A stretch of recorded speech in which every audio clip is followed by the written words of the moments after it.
నిజమైన మొగుడు చంద్రబాబుకి జగన్మోహన్ రెడ్డి అని చెప్పి ఎప్పుడో సభలో చెప్పాను. ఈరోజు చెప్తున్నా, వస్తే నీకు కూడా అతనే మొగుడవుతాడు తప్ప పెళ్ళాంగా మాత్రం రాడని గుర్తు. అయిపోయింది నీ పరిస్థితి, అయిపోయి నువ్వు 24 సీట్లే ఎక్కువ అనుకుంటూ పాపం సంబరపడిపోతున్నావంటే ఇది జగన్, ఇది గొప్పతనం అని చెప్పి అర్థం చేసుకో. అంతేగాని పిచ్చి పిచ్చి మాటలు మాట్లాడుతూ నిన్ను నువ్వే తక్కువ చేసుకొని రకరకాల మాటలు అనిపించుకోవటానికి మాత్రం ఆస్కారం ఇవ్వబాకు పవన్ కళ్యాణ్. నీ కళ్ళు తెరుచుకో.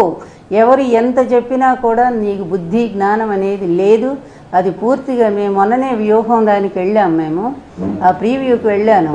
అందులో చెప్తాడు పవన్ కళ్యాణ్కి ఎవరు శత్రువులో ఎవరు మిత్రులో కూడా అర్థం కాదు అని చెప్పి ఆ పాత్ర పెట్టాడు రామ్ గోపాల్ వర్మ గారు. చాలా సరదా. అతని పాత్ర వచ్చినప్పుడల్లా జనాలు బాగా నవ్వుతూ ఉన్నారు.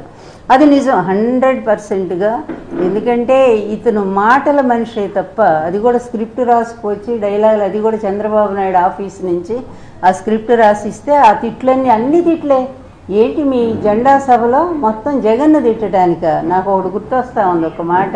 ఇది ప్రహ్లాదుడు హిరణ్యకశిపుడిని అంటాడనమాట. హిరణ్యకశిపుడు పద్దాక వాడు శత్రువు కదా, హరి హరి అంటే అక్కడ అంటాడు. చివరికి ప్రహ్లాదుడు కొడుకు భక్తుడు, మహాభక్తుడు, ఆయన దగ్గరికి వచ్చి ఎక్కడున్నాడు హరి, నేను అంతా ఎతికాను, ఆ లోకం ఎతికాను, ఈ లోకం, నా నిద్రలోను నా మెలకువలోను నా తిండి తినేటప్పుడు అన్ని వేళల్లో కూడా ఆ హరి కోసమే నేను అన్వేషిస్తున్నాను అంటాడు. అంటే అప్పుడు అంటాడు, నాన్న నేను భక్తుడిగా నేను ఆయన్ని పూజిస్తాను హరిని, కానీ నువ్వు శత్రువుగా ఉండి కూడా ఆ హరినే తలుస్తున్నావు కదా అని అంటాడు. అట్లాగుంది వీళ్ళ పరిస్థితి. శత్రువులుగా ఉండి కూడా ఎప్పుడు జగన్ జగన్ జగన్ జగన్ నామం తప్ప వీళ్ళకి రెండో మాటే రావట్లేదు. అందువల్ల వచ్చే జన్మలో వీళ్ళకి మోక్షం దొరుకుతుందని మాత్రం చెప్పగలను.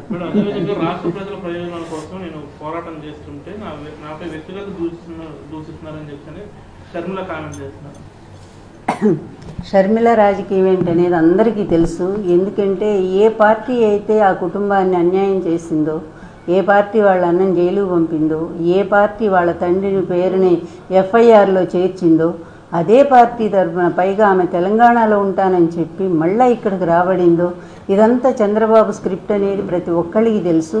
ఈరోజు వీళ్ళు సునీత కానీ లేకపోతే షర్మిల కానీ వీళ్ళిద్దరూ ఏం మాట్లాడినా, లేకపోతే పవన్ కళ్యాణ్ కానీ మొత్తం చంద్రబాబు జేబులో నుంచే మాట్లాడుతూ ఉన్నారు వీళ్ళు.